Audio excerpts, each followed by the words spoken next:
there's almost nothing else, at least in my world, I think probably a lot of the listeners, where there's something that will pinpoint a time or an emotion better than a song. What can music teach us about the wild world of healthcare? According to Dr. Stephen Klasko, our guest today, the answer is a lot. Dr. Klasko was the president of Jefferson University and CEO of Jefferson Health during the COVID-19 pandemic. He launched JeffConnect, a pioneering initiative in telemedicine, and grew Jefferson Health from 3 hospitals to 14. He's the author of a new book called How the Message in the Music Can Save Healthcare in America, in which he throws back to his roots as a radio DJ in order to help the reader think more creatively about the changes that need to take place in healthcare. Today, he's getting involved in the startup scene through his work as an executive in residence at General Catalyst. We wanted to bring Klasko in for a special session with our founders because he's solved healthcare problems at the highest level and understands just how interconnected this ecosystem really is. Bonus, he tells it like it is. The conversation, which took place in front of a live audience of founders from the Startup Health portfolio, was co-hosted by my colleague Elizabeth Dale, who worked closely with Dr. Klasko at Jefferson. To kick off the conversation, here's Elizabeth with the first question. Thank you, Logan. Steve, it is so great to be with you.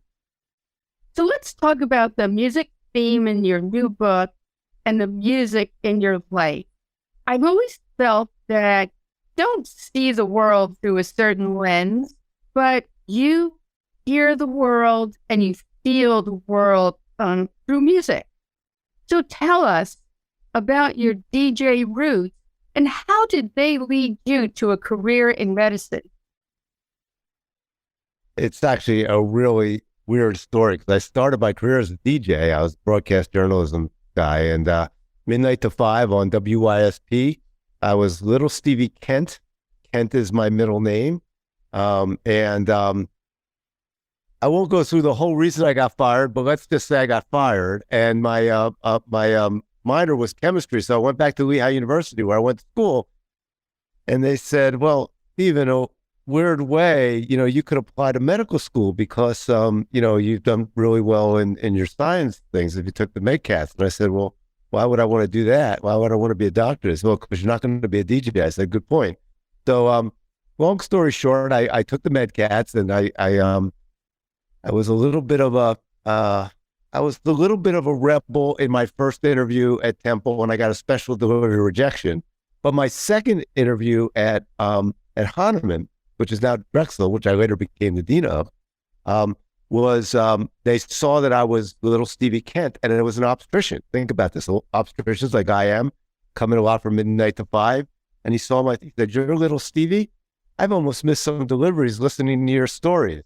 And it turns out that the head of admissions was also an OB, comes over and says, boy, it'd be so cool to have you in our medical school. And 2 weeks later, I was on my road to being a doctor. So music really wasn't the genesis of my medical career. But getting back to your point, there's almost nothing else, at least in my world, I think probably a lot of the listeners, where there's something that will pinpoint a time or an emotion better than a song, right?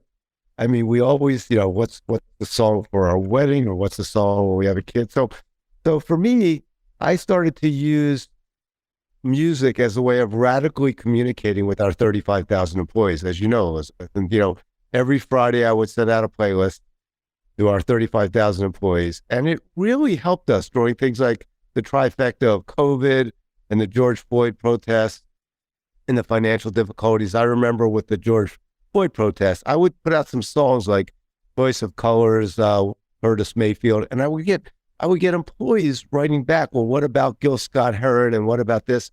And it created a dialogue between the CEO and just about every employee that would have been hard to do without putting the music in the middle.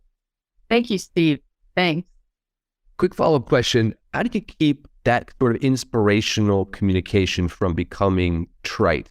How do you keep it anchored in reality so that you're pushing your team forward in their day-to-day lives? Yeah, it's a great question. And I think the key is really not being superficial about it, right? I mean, I'm not doing any like Captain and Tennille songs of love will keep us together. It's much more of, what I would do, like in our Friday playlist, is not just put the song out just because there was a cute song that I knew the title of, but use some lyrics as a way to have people think differently. And then I'd ask some questions about it. So, chapter 1 of my book is Courage to Change by Sia. Well, okay, that's pretty easy, right? It's like, okay, yeah, that's cool. But no, it's really the concept being both the traditional healthcare ecosystem as a CEO, and frankly, now the founders of the places that I work with and the places you work both have to have the courage to change. Because not too long ago, I could be running 18 hospitals and all I had to do was try to charge the insurers more, and I could still be, inefficient, and just, really costs could go up and everything would be fine. And that's not true anymore. And frankly, when I first started working with General Catalyst and Abundant Venture Partners and the other VCs, like in 2020, 21, when I went over to General Catalyst, it was like, why is grandpa here, right? Because, in 2020, if you had AI in your title, you were worth $2 billion. Now that they have to be scalable and sustainable, I'm like Mr. Miyagi and Karate Kid, because they're all coming to me, and saying, what would be the communication for what we're doing to a health system CEO? So I think the key is trying to not just use music as a cute way of communicating, but using music as a way of opening the door for some provocative thinking that is maybe a little bit less in your face than if I just said, I could start out with the Sebastian Thrun comment. Problem in American medicine isn't that you aim too high and fail, it's that you aim too low and exactly hit the mark. But that's a little more in your face than starting out with Sia singing Courage to Change or Simon and Garfunkel singing Keep the Customer Satisfied. So, Steve, I'd like you to imagine you just stepped on the elevator and you're heading up to the 48th floor of your condo in Miami. And no, we don't want an elevator speech about your absolutely spectacular view, but we want a 48th floor elevator speech about your career post-Jefferson. Yeah, so my career post-Jefferson is all about impact. And it's specifically around how can we take population health, social determinants, predictive analytics, and health equity from philosophic and academic musing to the mainstream of clinical care and payment models. So we're not just talking about stuff. We're not doing studies about why there's a 25-year difference or if there's a 25-year difference in life expectancy in Philadelphia, but we're actually starting to do something about it. So let's see, we're probably about the 28th floor by now. So what I'd say is I've been really concentrating. Tomorrow I'll be giving a talk for the Forbes Healthcare Summit around sort of startup companies for the rest of us. It'll include Jen Schneider, who is the president of Obanga, who is now doing something around rural health and called Homeward. I've been excited about it. A company where we're working with called Equip Health around eating disorders. A company out of Brazil called Genial Health around autism and their caregivers. Those are all things you wouldn't have touched if you wanted to make money. So now that we're on the 46th floor, how can in places like startup and GC, you guys look at doing well and doing good at the same time? And now the door is open. So I was in such a great position for 9+ years at Jefferson, seeing this relentless entrepreneurial mindset. And it just permeated the place, and you created entrepreneurs to every single level of the organization. And in your book, you talked about the hot dog stand, and I actually used to see you at the hot dog stand. So the hot dog stand for our viewers was this really great portable hot dog stand outside the main hospital that operated close to 24/7. And it was where the patients, the family, the faculty, staff, students, everybody came to get lunch and stay. You would hang out there. And you often said your decisions were more informed by being at the hot dog stand, faithfully being at the hot dog stand, than consultants' reports, et cetera, et cetera. So now, for the first time in so many decades, you are not on a campus and what is your hot dog stand now to be in touch with people on the ground? Yeah, well, that's a really good question, and it's funny you said that because I just gave a talk at Schneck Medical Center in Indiana, and you know Michael Hood and John Acarius who work with me now, and they said, look, Steve, you don't need to like give a talk at Schneck Medical Center in Indiana on a Sunday, and actually I do, because the fact is the new hot dog stand is really just getting out to community hospital CEOs, community hospital physicians, community hospital nurses, and frankly, community hospital patients, and seeing what's really, really going on. Because, it's not happening in the executive offices of health systems. And frankly, it's not happening in the Bay Area and Boston, in founders that think they have the answer to point solution. It's really starting to get out and giving CEOs what they need for now for their health system and for their patients and their employees, right? So I'll just give you an example. I just got appointed by President Biden to the National Board of Education Sciences, and one of the biggest areas is around upskilling and around culture and around what you have to teach people once they're an employee. And there's this one company that we had invested in called Guild Education that did very little in healthcare. But we recognized that keeping one nurse can be worth tens of thousands of dollars to a health system. And what do those nurses want? What do younger employees want? They want to know the place they're working for has a mission and purpose. And if you remember, Elizabeth, thanks to you and your help, we changed our mission at Jefferson from being the premier academic medical center in Philadelphia, which nobody other than your mother cares about, to We Improve Lives. So that got a lot of people to really say, hey, that's where I want to be. We made some of my incentive, some of your incentive based on reducing health equity. But then the second thing that we did is we made it clear to just about everybody that worked there that if they wanted to stay here, they could advance their career at our place. So this whole concept of upskilling and looking at workforce in a very, very, very different way, I think is incredibly important. And frankly, that came out of that virtual hot dog stand of talking to nurses in, whether it was in Indiana or McAllen, Texas, or whatever, which frankly is not what I think a lot of VCs do, right? I mean, a lot of VCs are really hanging out in the Bay Area, Boston, New York, and not that there's anything wrong with those places, but that's not where, that's not where a lot of what needs to happen happens. I remember telling one founder, because I said, now we have to get debt. And, I've never left MIT or Stanford. And I said, well, I'll tell you what, you come back and tell me when your company is really important to the 3 hospital system in Canton, Ohio. And he came back to me and said, where's Canton, Ohio? I said, that's exactly the problem. Get it. There's a thing called an atlas, get it. But I think that's really the point. The hot dog stand was a real hot dog stand. And as you know, we had this new benefit package one time, and you were at that meeting, Elizabeth, and the senior vice president for HR, who's no longer with us. But the benefit package was horrible. Like, it was $200 deductible for pharma. And I had gone to the hot dog stand, and people were saying, President Klasko, we love you, but, it's hard for us to get our meds. And, they went through this whole thing, and I went to the pharmacy with one of them. So at the cabinet meeting, I said, how do people feel about our new benefit program? And the HR said, oh, they love it. So let me ask you again. And I did like 3 times. And I said, no, they don't. I said, oh, yes, they do. That's what I said, let's play poker here. I'll say, you tell me what your hand is. You tell me how they love it. I'll tell you how I know they don't. So he very seriously said, well, I talked to my assistant VP for benefits, and he told me that everybody's really happy. I said, okay, that's like Jack High. I'm going to give you my 3 aces. I talked to the people at the hot dog stand, and they were almost crying.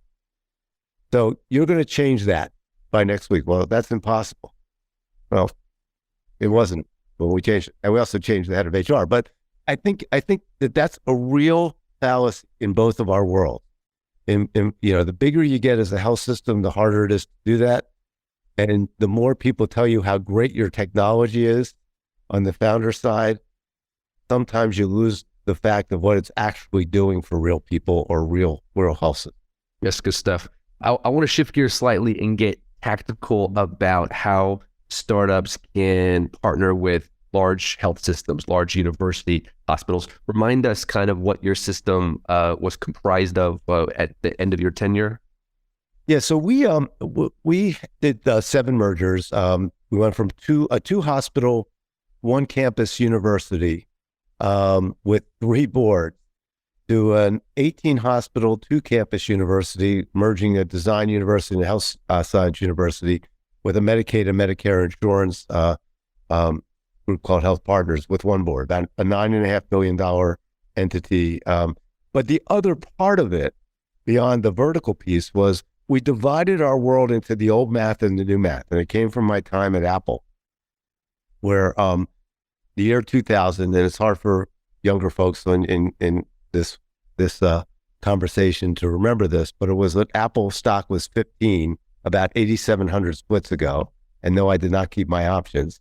But the fact is that everybody thought that 20 years from then, it would be computers and operating systems. And Steve Jobs said, computers and operating systems are the old math. The new math is going to be this digital lifestyle. And of course, everybody said, hey, Steve, you're either crazy or on drugs. He was on drugs, he wasn't crazy, because our entire math is computers and operating systems. And as Elizabeth knows, I divided our health system into the same thing.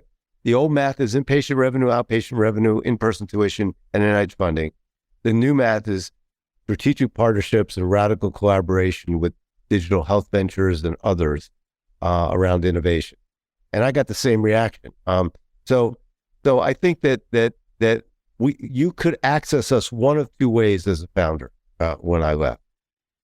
One is through the traditional means, if you wanted us to be a vendee, right? Because I had made a commitment. I'm never going to HIMSS again and having 850 28-year-olds tell me if I buy their app, it'll transform healthcare.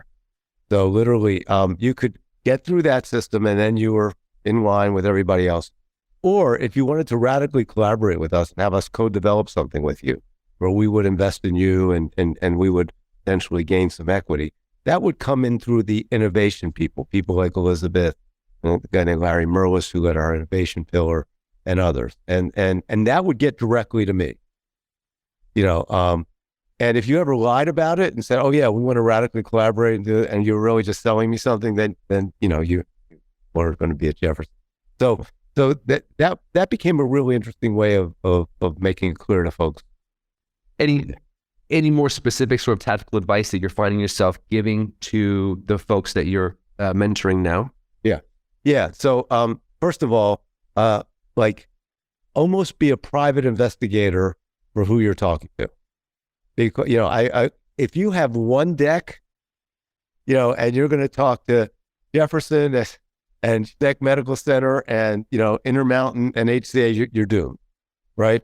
So, the people that got to me, Googled me, did not have the first 6 slides be, digital health is really going to be an important thing. Most CEOs don't, if the first 4 slides were that, I was out of the room. Mm-hmm. So I think that's number one. The second thing is to really get a feel for, who's the decision maker. And, people will tell you that. I mean, whoever got you into this meeting, who's the decision maker? If it's a CIO who's been infected with the epidemic, of Epic will do everything, that's going to be a very different conversation, than if you're talking to a chief digital officer. So in our world, we had a chief digital officer who ran something called DICE, Digital Innovation and Consumer Experience. His name was Neil Gomes. And his whole job was to look at what are those big, bold, hairy, audacious things. So, there's almost nothing you could do that he would have thought was ridiculous. By the same token, we had a CIO who was also an excellent guy, Nasser Nizami. But he had to do like 12 Epic installations thanks to all my mergers. So while he was very innovative, he had to make the trains run on time. So you just needed to know that. Like, is Neil going to be in the room? Is Nasser going to be in the room? If both of them going to be in the room? So the more research you can do, because frankly, just so you know, if you were coming to me, I was doing research on you, not just on your company, but what did you do before? Were you successful? Did you exit quickly? Because if you told me you were passionate about something and the last 5 things you did, you exited out in 2 years, I'm gonna call that out. So that's probably the best advice I can give you. And then, obviously understand what the pain points are for the place that you're selling to, and if they just lost, $500 million because nurses are $500 a person, if you don't have something involved in workforce transformation, they might not be interested. If I'm having a heart attack and my plastic surgeon calls me up that my liposuction can happen next week, I'm not going to be interested right at that moment. So Steve, last month, we were with you at Health, and they predicted 8,500 attendees. There were 12,500. They must have had 4 football fields of exhibitors of every type of business across every sector and every single stage, and 120 of our health transformers were there.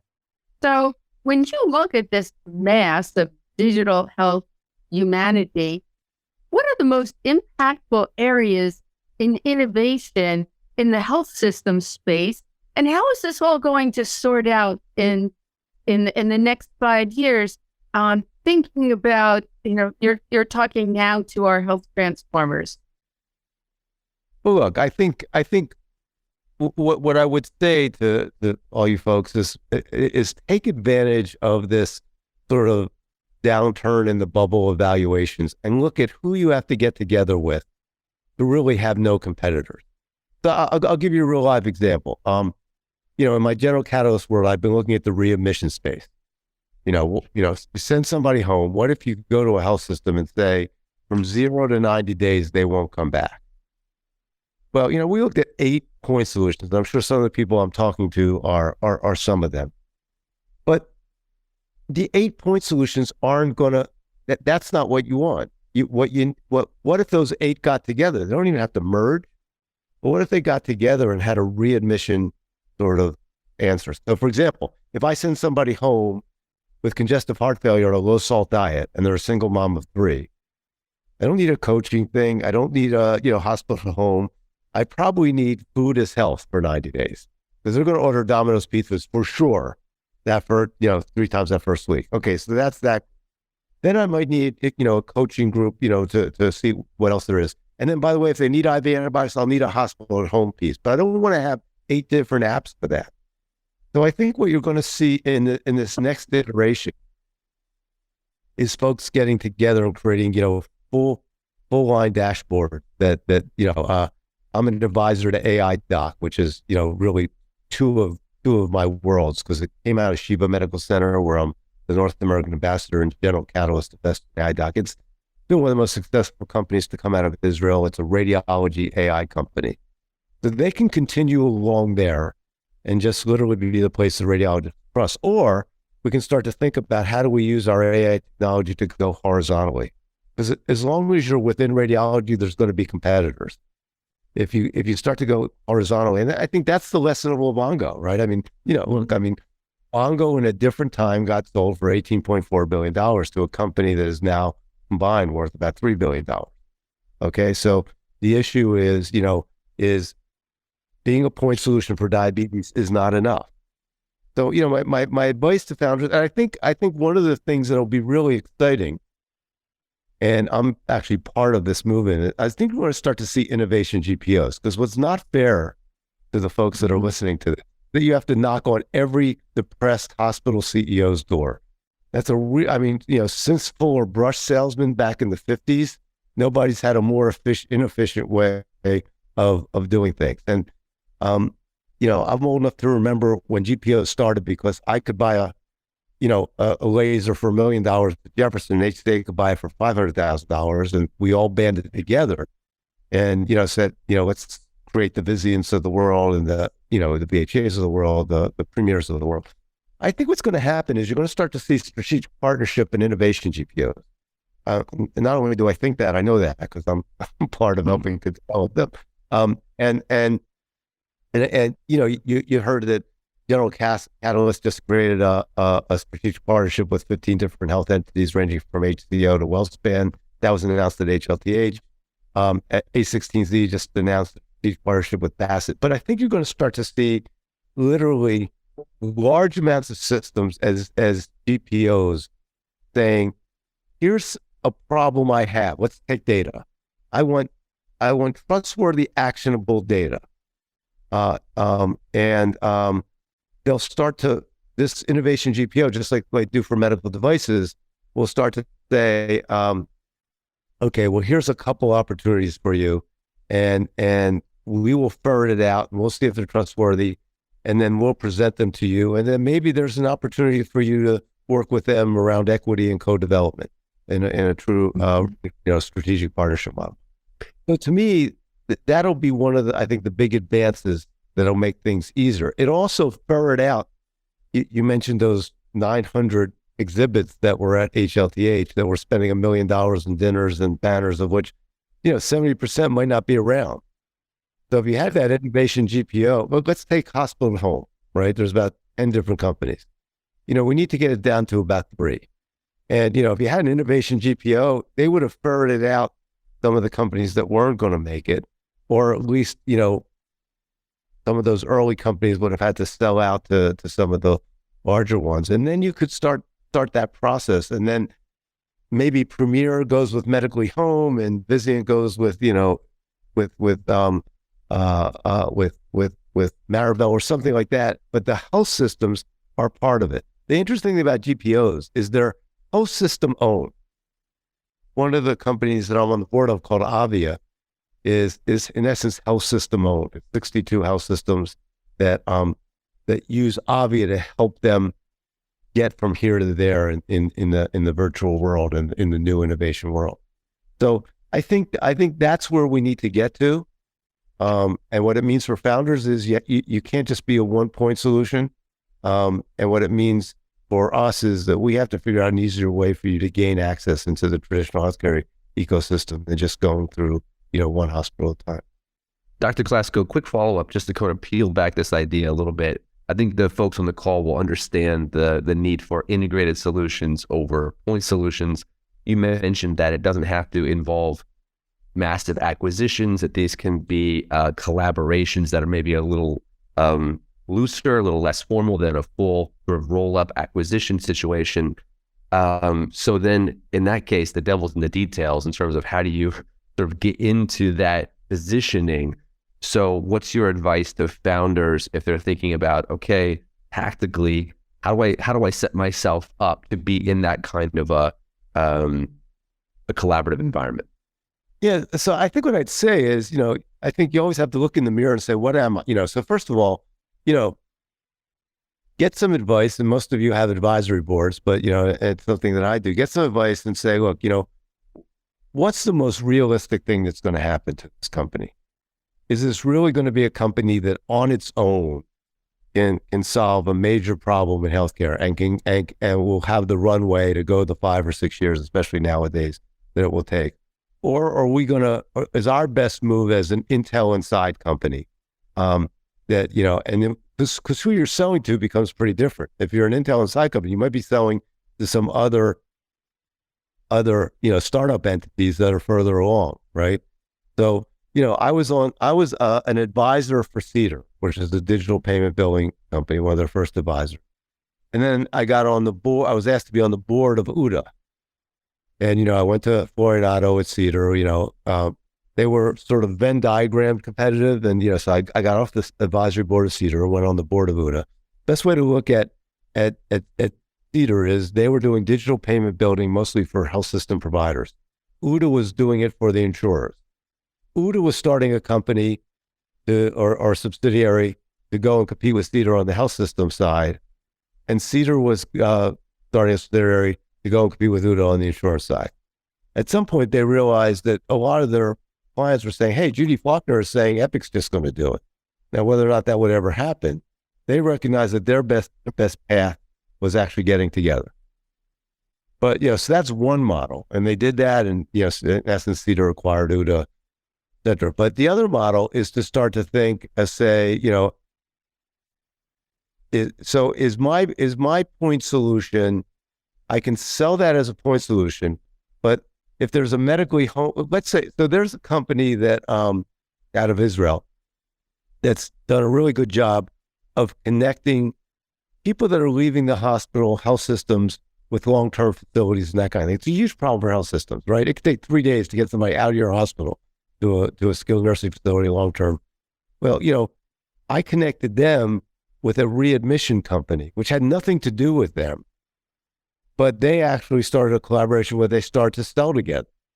So now I'm a CEO that says, I got two problems. I got the problem of the people that need to go to a skilled nursing facility, and every day they send in my hospital, it's costing me like $20,000. I've got a totally unrelated problem about people that I'm sending home that come back to my hospital, And there's all these people that are saying, hey, I can help you on this. Hey, this company's coming to me. It's not one company, but they're coming to me together and say, I can solve that whole problem for you. We want to be the place that when you're done giving the acute care, you're going to have the most efficient way of dealing with that. So that's an example of two companies that have started to, for lack of a better word, co-market. And maybe they'll get together, or maybe they won't. But it was a differentiator for me. I'm seeing that a lot in women's health. There's infertility companies. There's first trimester company. I'm an obstetrician. There's second trimester companies. There's remote obstetric monitoring companies. And the companies that are really, really, really made it are the companies like Maven that have been able to say, we want to be your women's health company. And by the way, we'll subcontract, if you will, with some of these other things. I love that. And you're speaking our language because, when we bring folks together at the Startup Health Pavilion at Health, the whole hope there is that there's going to be this cross-pollination and folks figuring out ways. And we saw it happening in real life in really exciting ways and some surprising ways too. You meet someone, you say, you know what, you can plug that into what we're doing. And since we know you and we trust you, this is going to be a solid working relationship. Thanks for listening to Startup Health Now. Startup Health invests in health transformers around the world who are dedicated to achieving audacious health moonshots. If you want to learn how you can join this community of entrepreneurs, or if you want to connect with one of our 450 companies, go to startuphealth.com. If you'd like to learn how you can invest in our Health Moonshot Impact Fund, go to healthmoonshots.com. Thanks for listening to Startup Health Now. We'll be back again with another episode next week.